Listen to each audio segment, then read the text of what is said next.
কুষ্টিয়া শহরকে অনেকেই ঐতিহ্য আর সাংস্কৃতিক শহর বলে চেনে, কিন্তু সেই শহরের পাশে এমন কিছু গল্প আছে যেগুলো আমাদের চোখে খুব একটা পড়ে না। কুষ্টিয়া জেলার হরিপুর শালদা গ্রামের এক কোণে দাঁড়িয়ে আছে একটি ভাঙাচোরা ছোট্ট ঘর। সেখানেই বসবাস করেন ৬৫ বছর বয়সী শাহিদা বেগম এবং তার পরিবার। ছোট্ট সেই ঘরের মধ্যেই কোনো রকমের দিন কাটে পরিবারের ৬ জন সদস্যের। চারপাশে চাটাই দিয়ে ঘেরা ঘরটি অনেক অংশেই ভেঙে পড়েছে। বৃষ্টি হলে পানি ঢোকে, বাতাস এলেই কাঁপতে থাকে পুরো ঘরটি। তবু এই ভাঙা ঘরই তাদের একমাত্র আশ্রয়। প্রতিদিন বিভিন্ন বাসাবাড়িতে গিয়ে কাজ করেন শাহিদা বেগম। সেই সামান্য আয় দিয়েই চলে পুরো পরিবারের খাবার আর নিত্য প্রয়োজনীয় খরচ। তার ছেলে আলামিন, বয়স ২৮। কিন্তু পরিবারের দুঃখ যেন এখানে শেষ নয়। শাহিদার স্বামী দীর্ঘদিন ধরে মানসিক ভারসাম্যহীন, আর তার ২ ছেলেও একই সমস্যায় ভুগছেন। ফলে সংসারের পুরো দায়িত্ব এসে পড়েছে একমাত্র এই বৃদ্ধ মায়ের কাঁধে। ভাঙা ঘর, ভাঙা স্বপ্ন। ঘরের চারপাশের চাটাইগুলো অনেক আগেই ভেঙে পড়েছে।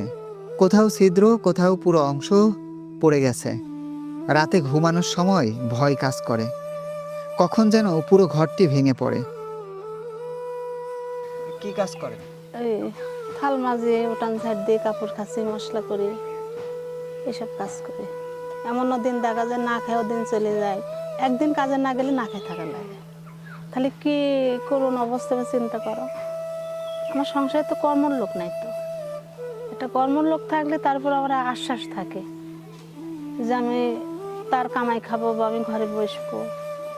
বর্তমান আসলে কি ধরনের সমস্যার মধ্যে আছেন?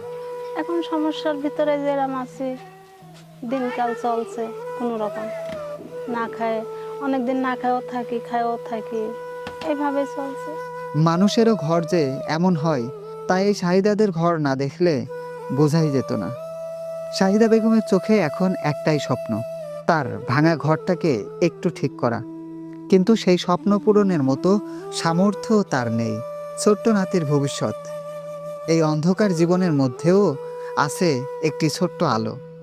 শাহিদা বেগমের একটি ফুটফুটে নাতি রয়েছে, কিন্তু তার ভবিষ্যৎ নিয়ে দুশ্চিন্তা যেন আরও বড় হয়ে গেছে।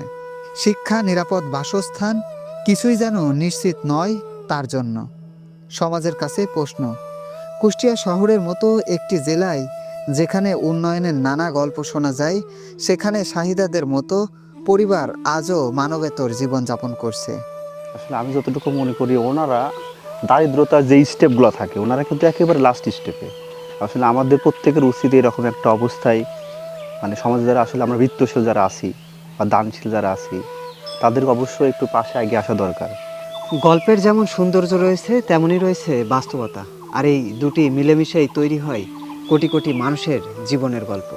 কুষ্টিয়া জেলায় প্রায় 21.5 লক্ষ মানুষের বসবাস। এই শহরের গল্প এখন ভিন্ন চিত্র প্রকাশ করছে এই বাড়ি। আমাদের শহরের উন্নয়ন, উন্নত ব্যবস্থা, এরও মাঝে কোথাও কোথাও লুকিয়ে আছে এমন বাস্তব চিত্র যা দেখলে হয়তো আপনার নিজের চোখের পানি আপনিও লুকাতে পারবেন না। পৃথিবীতে কিছু মানুষ রয়েছে, তবে মানুষের জন্য মানুষ রয়েছে এমন মানুষ কোথায় পাওয়া যাবে বলেন? আমাদের কুষ্টিয়া জেলার শহরের পাশেই হরিপুর শালদা গ্রামের এমন একটা দৃশ্য আমাদের চোখে পড়ে। সত্যি এমন একটা দৃশ্য আমাদের চোখে এই বর্তমান অবস্থাতে এসে পড়েছে, এটা আমি বলবো দুর্ভাগ্য। কেন? কারণ আমাদের শহরের উঁচু বিল্ডিং, বিলাসবহুল জীবনযাপন, সেখানে সামান্য একটু বেঁচে থাকাই যেন এই পরিবারের স্বপ্ন হয়ে দাঁড়িয়েছে।